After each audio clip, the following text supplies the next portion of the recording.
they bombarded Lamar. They bombarded the warehouses in the end of San Jose Island.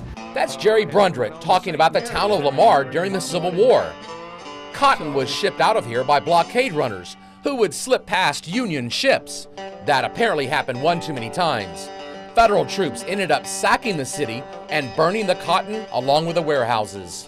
Some 20 years before the outbreak of the Civil War, the town of Lamar was founded, and it was named after the President of the Republic of Texas, who at the time was Mirabeau Lamar, a man who was promoted from private to colonel during the Battle of San Jacinto. That after rescuing two of his fellow Texans who were surrounded by Mexican forces, an act that drew a salute from the Mexican lines. Lamar would go on to serve as the second president of the Republic of Texas. He also actually laid out the city that was named after him. I myself am probably 6 generations here in this area and have family members buried in the old Lamar Cemetery. Brundrett is a member of the Aransas County Historical Commission.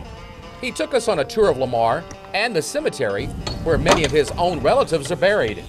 Pioneers who helped settle the area where Karankawa and Comanche Indians once roamed. But by 1915, the town of Lamar had ceased to exist. It's considered a ghost town. The town site of Lamar was founded sometime around 1837, 1838, and at that time, the big tree was already about 837 or 838 years old. He's talking about the famous 1,000-year-old live oak known as the Big Tree. It's the biggest attraction here.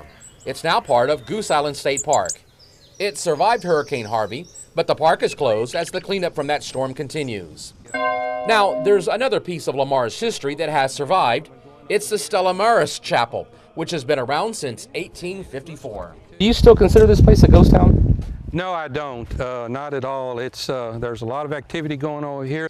Jenny Long takes care of the chapel and says it's usually packed for services.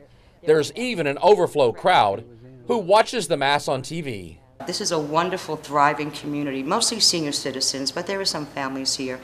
We stick together. Long believes that well over 1,000 people now live in Lamar. Some, though, are winter Texans or people who have summer homes here. People come for the fishing and the kayaking and all those things that make life worthwhile. And is helping to put Lamar back on the map as a growing community instead of simply a ghost town. Michael Gibson, 3 News.